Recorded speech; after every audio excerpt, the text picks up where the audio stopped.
माता पार्वती के पसीने की बूंदों से विल्व वृक्ष की उत्पत्ति हुई है। स्कंद पुराण के अंतर्गत बतलाया गया कि माता पार्वती तपस्या में तल्लीन थी और तपस्या में लीन होने के कारण माँ पार्वती को पसीना आया और पसीने की 2-4 बूंद जमी पर गिरी मंदराचल पर्वत पर और उन बूंदों के प्रभाव से रुद्राक्ष के वृक्ष उत्पन्न हुए। भगवान शिव को विल्व वृक्ष विल्व पत्र बड़ा प्रिय है, तो माता पार्वती के पसीने से उत्पन्न जो वृक्ष है बिल्व वृक्ष, उसकी महिमा 1000 गुना है, क्योंकि वह तीर्थों के समान है। जहाँ पर ब्राह्मण भोजन करवाएं तो 1000 गुना फल देगा, साधना करें तो 1000 गुना फल देगा। औषधीय विधान में भी विल्व वृक्ष का बड़ा महत्व है और भगवान शिव को बड़ा प्रिय है। विल्व वृक्ष की जो जड़ है, उस जड़ में मैया गिरजा और राधा रानी का वास है, इसलिए जड़ की पूजा भी करते हैं लोग। तने में महेश्वरी विद्यमान है, शाखाओं में दक्षयायनी विद्यमान है। फल जो विल्व वृक्ष का है उसमें मैया कात्यायनी का वास बतलाया गया है और लक्ष्मी का वास होने के कारण यह पूजनीय भी है। वैसे तुलसी और बिल्व पत्र तो बासा नहीं माना जाता। यदि शिव पर चढ़ा हुआ भी है, आपके पास और बिल्व पत्र की व्यवस्था नहीं है, तो कई भक्त शिवलिंग से उठा करके उसको धुल करके पुनः चढ़ा देते हैं। भगवान शिव उसको ग्रहण भी करते हैं। यदि सोमवार के दिन रुद्राभिषेक में बिल्व पत्र चाहिए, एक दिन पूर्व तोड़ते हैं कई लोग। ख्याल रखें कि हम केवल पत्ते ही तोड़ें।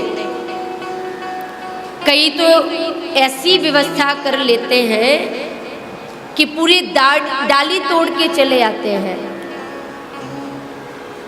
और डाली के टूटने पर एक गर्भवती स्त्री के गर्भपात का जो भारी दुख होता है, जो अपराध लगता है, वह बिल्व वृक्ष की डाली तोड़ने पर लगता है। इसलिए हम ख्याल रखें, केवल पत्ते ही तोड़ें और भगवान शिव को श्रद्धा से समर्पण से अर्पण करें।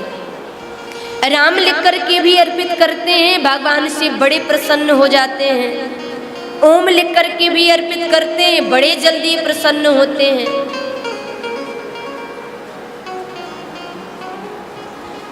निचली सतह में शिव और ऊपरी सतह में माता गौरा का वास बिल्व पत्र में बतलाया गया है।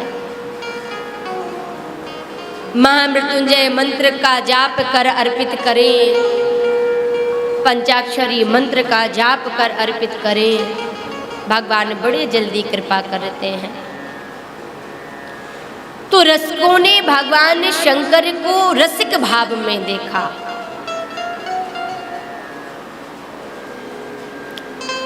जिसने जैसी भावना के साथ शिव को भजा, भगवान उसको वैसे दर्शन दे रहे हैं। किसी को काल स्वरूप में दिखाई देते हैं, किसी को अपने भगवान स्वरूप में दिखाई देते हैं। कोई ना कोई संबंध जरूर जोड़ना शिव से, भले ही पिता का हो, माता का हो, मित्र का हो, शत्रु का हो। उनके जैसा कौन होगा जो संबंध निभाएगा, बताइए जरा। कोई भी नाता हो।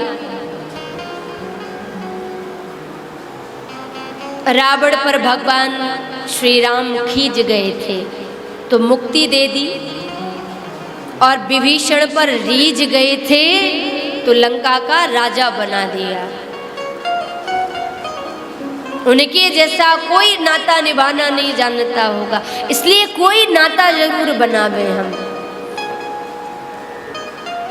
वृंदावन में रसिक जन शिव के सौंदर्य का वर्णन करते हैं, क्योंकि वहाँ गोपेश्वर रूप में बैठे हैं।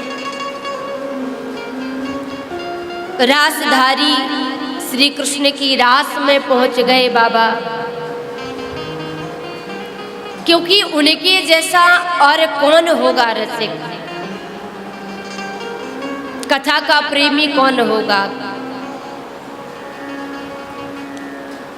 माँ पार्वती गौरा जा रही हैं, शिव ने कहा मुझे भी ले चलिए। वो तो कांत की लीला है, काम की लीला नहीं है। वहां तो केवल स्त्रियों का ही प्रवेश है। मेरे को भी स्त्री बना दो, श्रृंगार कर दो स्त्रियों जैसा। अरे श्रृंगार तो कर देंगी, लेकिन ये बड़े बड़े सर्प कहाँ छुपाओगे?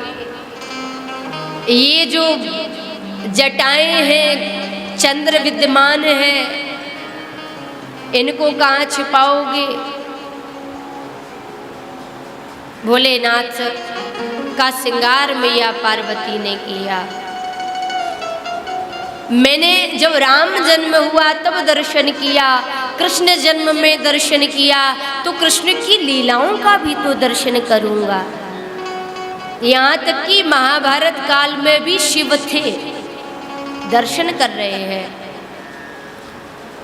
24 अवतारों में 2 मानवावतार धारण किए, 18वां रामावतार, 21वां कृष्णावतार।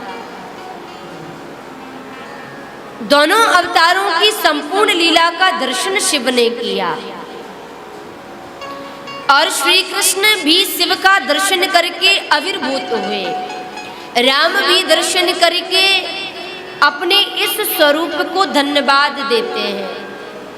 मानो शिव की पूजा के बगैर सारी पूजा अधूरी है। कहा जो ब्राह्मण का भक्त नहीं हो सकता वो शिव भक्त नहीं हो सकता, जो शिव भक्त नहीं हो सकता वो राम भक्त नहीं हो सकता, जो राम भक्त नहीं हो सकता वो शिव भक्त भी नहीं हो सकता। क्योंकि राम कहते हैं मेरी भक्ति पानी तो शिव को जानो, जिनके जीवन में दया करुणा प्रेम है, भेदभाव नहीं है, भेद दृष्टि नहीं है। और यदि शिव कहते हैं मेरे को जानना है तो राम को जानो।